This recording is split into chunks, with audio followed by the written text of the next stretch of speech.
अगर national Herald का क्या देखें, नेशनल हेराल्ड के जो हेडमास्क होता है ऊपर ही एक लिखा हुआ है, नाम के नीचे लिखा रहता था, अब लिखा रहता है कि freedom is in peril, defend it with all your might. Pandit Jawaharlal Nehru उस जमाने से था वो। और नेशनल हेराल्ड क्योंकि स्वतंत्रता आंदोलन से जुड़ा हुआ था, नेशनल हेराल्ड एक ऐसा अखबार था जिसमें काम करने वाले लोग सरकार के खिलाफ लिखते थे।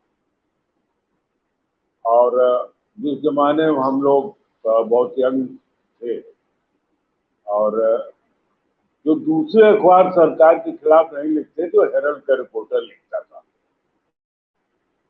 और वहाँ इतने हाई स्टैंडर्ड थे कि उनके एडिटर थे एम चेलापति राव। उनके कमरे में कोई मतलब जर्नलिस्ट तो दे ऑल वर अलाउड, लेकिन कोई मैनेजर साइड से जा नहीं सकता था। और अगर जवाहरलाल नेहरू जी को मिलना होता था तो पहले फोन करके टाइम फिक्स करके तब जाते थे। अब देखिए क्या हुआ कि मुझे ये भी याद है कि हेराल्ड, नवजीवन और कौमी आवाज, तीन अखबार उनके लंबे अवधि तक बंदी हो गई है, तमाम लोगों का पैसा फंस गया। तो इस गांधी फैमिली ने तय किया कि नहीं भाई, इसमें नेहरू जी के बदनामी होगी, तो कहीं से भी लोन की व्यवस्था करके यहाँ जो कर्मचारी सबका पेमेंट किया जाए। और ये बड़ा विचित्र सा था कि उन वर्षों की बंदी के बाद जब उन्होंने फाइनल सेटल किया तो किसी को 5 लाख रुपया मिला, किसी को 8 लाख रुपया मिला। सिर्फ ये कि उस अखबार का कोई मतलब बैड नेम ना हो कि देखिए यहाँ काम करने वाले जो कर्मचारी थे उनको पैसा नहीं दिया गया। ये तो मैं हेराल्ड की बात कर रहा हूँ। छापे तो आपको मालूम है कि पिछले साल ही कई अखबार के ग्रुप पर पड़े। एसोसिएटेड जर्नल्स की जो कहानी वो तो क्या कहते हैं, स्वामी सुब्रमण्यम स्वामी ने शुरू की, जिनका काम कुछ न कुछ किए रहना है। वो अलग बात है कि आज वो खुद सबसे किनारे पड़े हुए हैं और उनको कोई पूछ नहीं रहा। देखिए, अखबारों के जो हाउस हुआ करते थे, मीडिया हाउस, उनका एक बड़ा सम्मान भी होता था।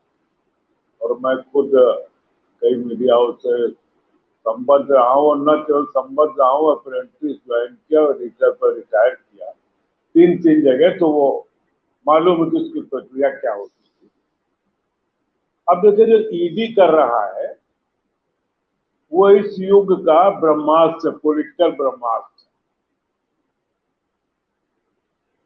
तो सीबीआई और इनकम टैक्स में लॉज बहुत स्ट्रिंजेंट नहीं थे, और ईडी के जो लॉज स्ट्रिंजेंट बनाए उसमें वो क्या कहते हैं, चिदम्बरम ही थे। जिस ईडी भवन में चिदम्बरम की पूछताछ है, उसका भी उद्घाटन उन्होंने किया था। और कोई कहने ना पाए तो सरकार, ये लोग तमाम चले गए सुप्रीम कोर्ट, और सुप्रीम कोर्ट ने बहुत तत्परता दिखाते हुए ईडी के जितने लीगल प्रोविजन है सबको सही माना, और माना कि हाँ जमानत नहीं देनी चाहिए, और जब्ती का भी है, सब है। सवाल है कि आपके पास ये अधिकार है कि अगर आपको बचाव करना है अपना, और आपको लगता हो कि ये आदमी आपको जान से मार देगा, तो यू हैव टू राइट कि आप उसकी गर्दन दबा के उसको मार डालें। लेकिन हम ऐसा करते नहीं है। अधिकार भले होता है और उसके आधार पर केस भी चल जाता है, बड़ा मुश्किल होता है। या हमको ये अधिकार है कि हमें जो लाइसेंस गन दी गई है, आप अगर हमारे घर में हमला कर दे, आई कैन शूट यू, लेकिन हम फंस भी सकते हैं। इसीलिए नॉर्मली आदमी अवॉइड करता है। और जितना क्रिमिनल होता है वो कभी लाइसेंसी बंदूक से कोई घटना कुछ अंजाम नहीं देता है, वो इलीगल आर्म्स का इस्तेमाल करता है। अब मैं आता हूँ ईडी पर। देखिए, ईडी पिछले कई सालों से बड़ा कंपैरिजन होता है कि साहब वो कांग्रेस भी करते थे, नो डाउट, ईडी का तो उतना प्रभाव नहीं था, सीबीआई का कांग्रेस ने तमाम बार उपयोग किया। हाँ, ये जो उपयोग करती थी तो हम लोग जब सवाल पूछते थे तो आंखें चुराती थी और कोई लॉजिक सोच के रखती थी और ये बताती कि भाई हम उसमें कहीं इन्वॉल्व नहीं है, और इक्का दुक्का केस हो जाते थे।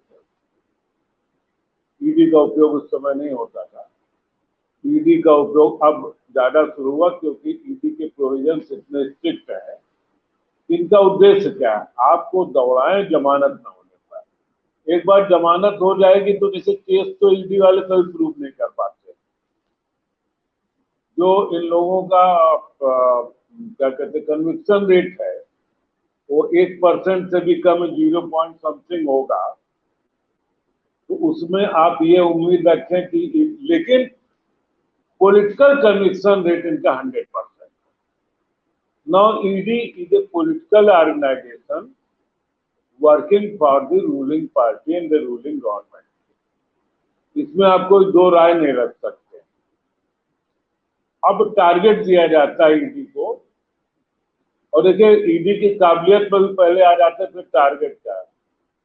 जो ईडी आज पूरे देश भर में छापे मारे, अक्सर आप देखेंगे पूरे देश भर में 25 जगह छापे मारे जा रहे हैं और 20 टीमें लगी हुई हैं और करोड़ों रुपए इकट्ठा कर लिए, और ये लोग वर्षों वर्ष लगाते हैं। जो काम सिविल पुलिस 3 महीने में कर देंगे वो 3 साल में करते हैं, और इसके बाद इनका जो कन्विक्शन रेट है वो 0% से थोड़ा ऊपर है। इसका मतलब ये बहुत ही नाकारक किस्म के लोगों की टीम है कि भाई इतने अधिकार होने के बाद अगर आप सजा नहीं दिला पाते लोगों को, इसका मतलब आपकी नियत में कहीं खोट है।